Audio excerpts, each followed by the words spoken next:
born in a village called Buchundura. Buchundura is in the district of Kabale. It lies somewhere between Rukunjiri, Ntungamo, and it is, of course, in the Kabale district. And that is where I was around 1968. By that time, I was about close to 10 years. And why that date is important, it's the day when I attended the first burial in my life. That burial, I will never forget it. Because there were many sick children in the village. Actually, even me, I used it for sick, but that season I was not sick. And many sick children all over. They were sick, but they were not dying. And unfortunately, this particular one died, and he was known to me. So I had to go and attend his burial. He had developed a bad chest, and unfortunately, his parents couldn't take him to hospital. They didn't have money. I've told you a remote area called Buchundra. Only a few people could afford to take their children to hospitals. There is a hospital not far from there, Sis Hospital. Those of you who know the area, that child could have been taken to Sis Hospital, but the money to take him there wasn't around in the parents' pockets. So the child passed on. You needed to be at that burial. Wailing women, and I was seeing them the first time. For men, they were very sad. Men I knew who used to talk a lot were all quiet with sad faces. Yeah. And you can imagine how traumatizing such is to a young Tushemereirwe who was just 10 years. It was a very traumatizing situation. And this was just one-off. Though I've told you this person passed on, but the major problem to what I was seeing was everybody, rather many children looking sick. Many children were sick.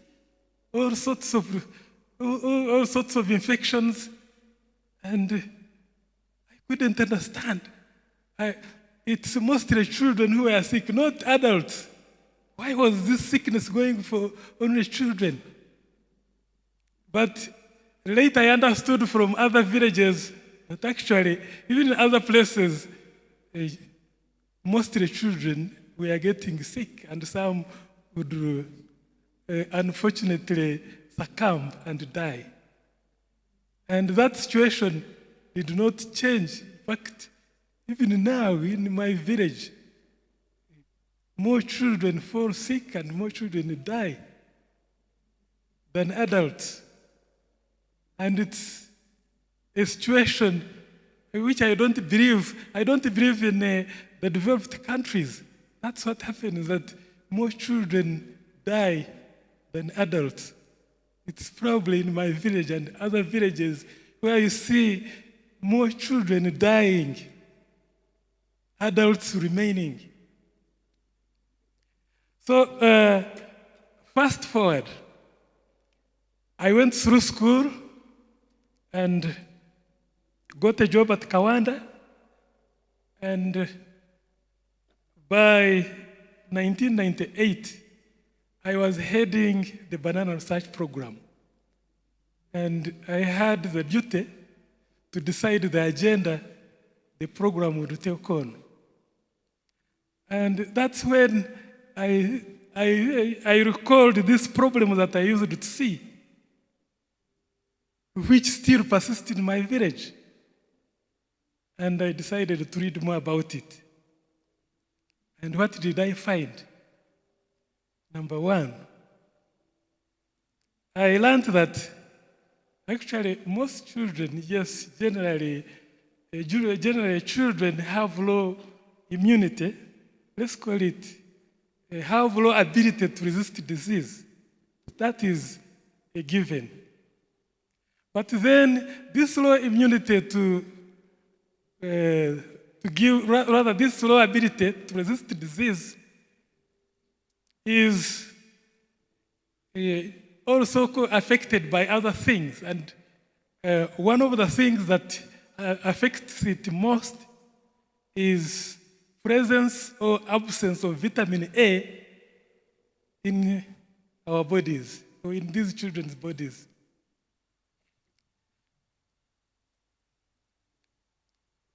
That one was something important that I needed to follow on.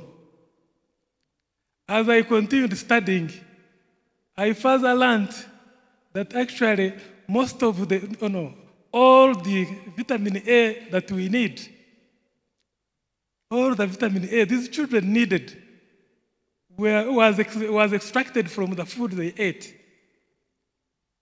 There is a paper which put it better.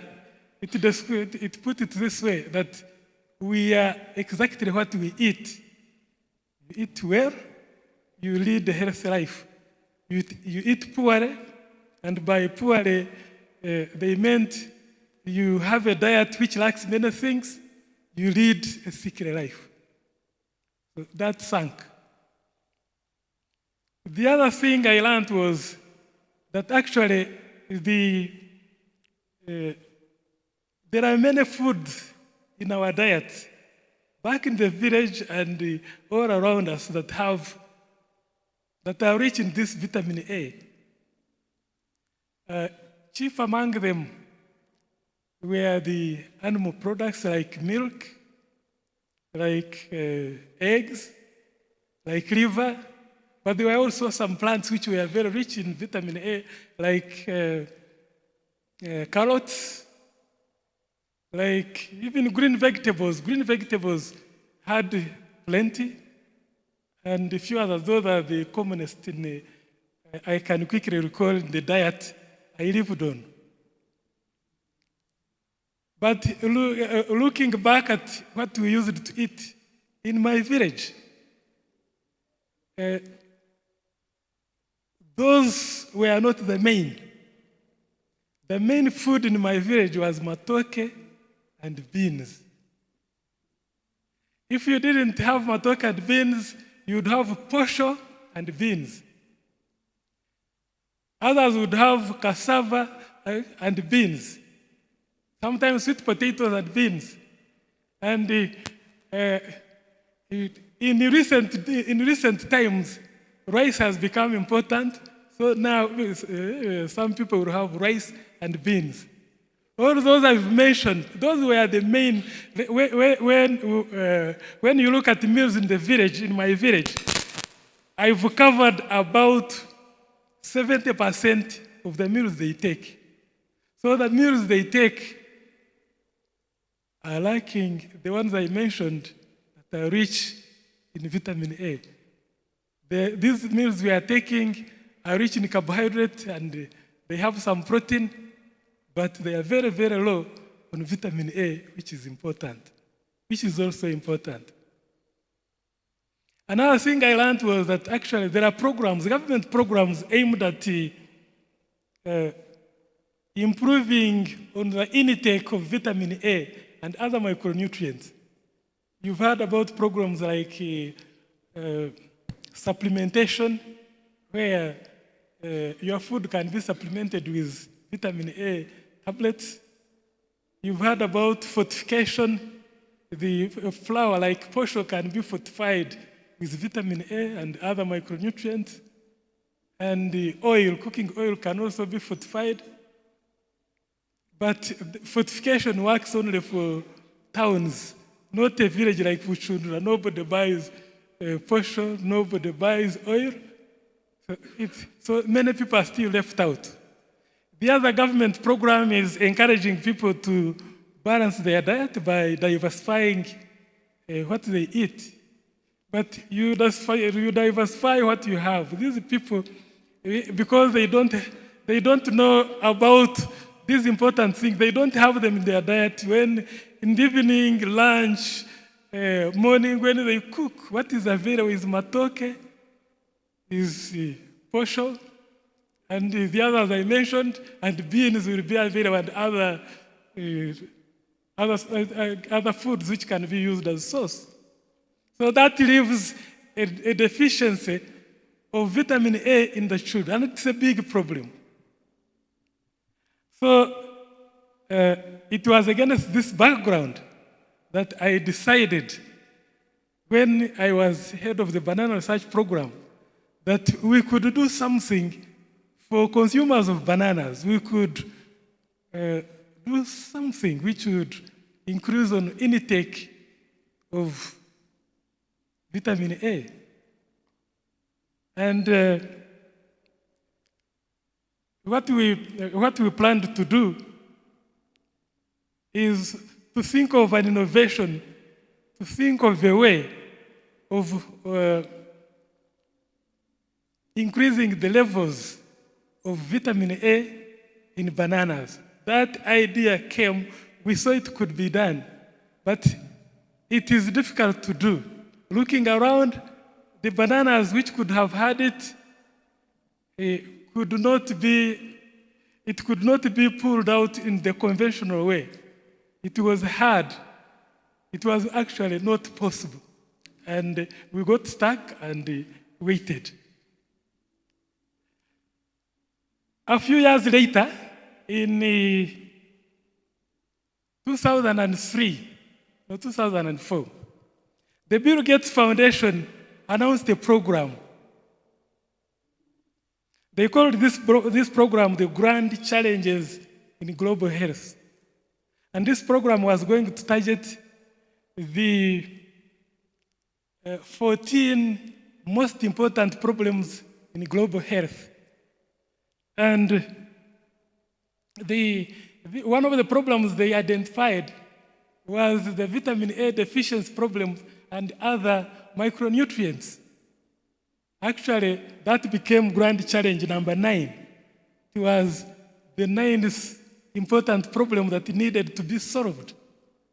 And the Gates Foundation put up calls for innovations, for people who had ideas that could innovate and solve those 14 grand problems in global health. Remember this, I am still head of the National Banana Research Program at Naro. So I collected my team and we prepared ourselves. And during that time, we were lucky to be introduced to another team in Australia at Queensland University of Technology, a team led by Professor James Dale, who were also interested in what we were planning to do. So we teamed up and responded to the application, and luckily enough, our application went through, and around 2005, we were given a grant to start. We had an opportunity to work on this vitamin A problem. This is how we shared the work, how we divided the work to be done. So I've told you our innovation was to increase the levels of vitamin A in bananas. And we wanted to do it by using a modern breeding method, which we've called genetic engineering. And it's a new method, yes. The work would be doable, but you can't do it alone. It's a new method. You find you know something and another person knows another thing. So we divided the work. Our teammates at Queensland University of Technology were given the task of extracting, isolating the genetic element that is responsible for raising vitamin A in plants, to isolate that element, package it properly, test it in their system, then send it to Uganda to us. Once in Uganda, our team would insert it in matoke bananas and grow these bananas out, select the ones that have picked highest amounts of vitamin A, provitamin A, and the job would be done. And that's precisely what we did. Our friends at Queensland University picked this genetic material from a banana called aspina. Aspina is an Asian banana which generates a lot of provitamin A. I keep using the word provitamin. In the plants, these plants do not, all vitamin A originates from plants, but plants do not produce it directly. They produce a compound which is a precursor to vitamin A, and it is called provitamin A.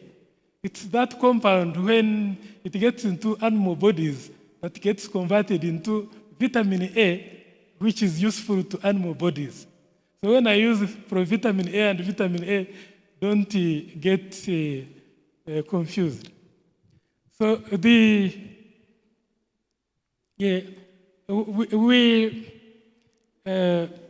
so our partners did their work. They isolated the elements in aspina, processed them properly, and sent them to us. And for us, the most difficult step we needed to do this work is what Privan Amanya described earlier. What she did, what Privan Amanya described, is the most difficult step in genetic engineering of bananas. Once you have that step, inserting that genetic element in the banana is much easier. So the difficult job was already done. So when we got those elements, we put them in, did evaluations, and as we talk now, we have several lines. We have a number. We have the banana plants, several banana plants with high levels of provitamin A, which will do the job that we that we planned to do. I think. Let me explain this properly so that you understand the magnitude of success. Bananas already have a bit of provitamin A. Actually, we measure it in terms of parts per million. So bananas have around 10, matoke have around 10 parts per million. So the bananas we've developed now, some lines, some plants have up to 50 parts per million.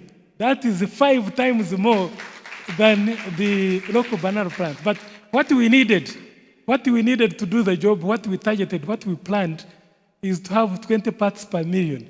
Now we have bananas with double what we had targeted, with 50 parts per million. So the job is done. But having said this, I want to mention that it wasn't always easy. It's a success, yes, but there are times when we almost gave up. You know, down the road, there are people, some might be in this room, I don't know, who started opposing the method that we were using. They started spreading all sorts of misinformation, which in the long run influenced even the political leaders who originally commissioned us to do this work. And some of the political leaders stopped supporting us. And at that point, you can imagine, us in Naro, we are supervised by the cabinet. And the cabinet supervises us through a council.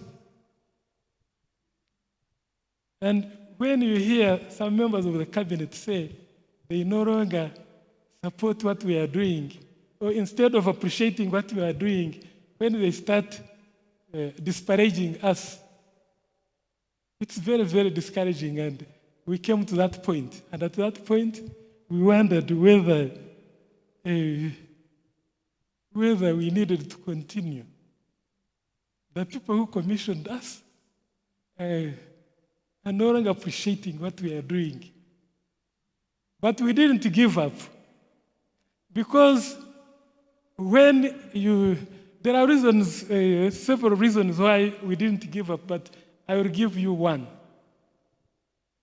When you look at what this technology can do, this technology, the potential it has, the kind of difference it will make, like me, who saw children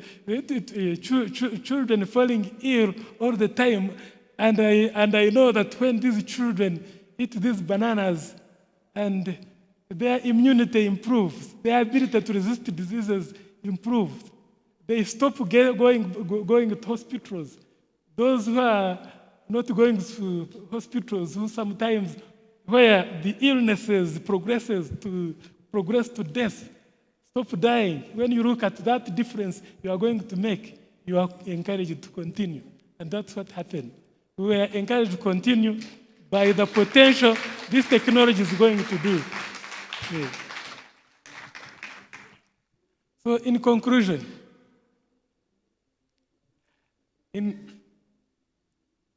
we set out to develop a banana which would contribute to a solution to the big problem of vitamin A deficiency in this country and in the region.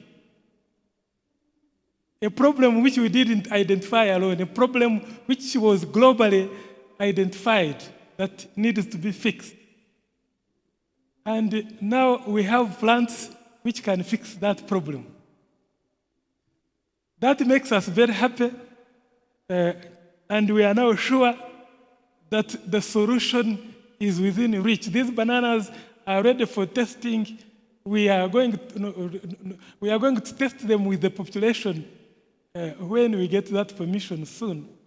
And we hope by 2022, they will have been released so that they start doing what they are meant to do. My only prayer is that all of you who are here are going to embrace this banana, because those spreading misinformation don't say because we've generated it using the modern breeding or genetic engineering.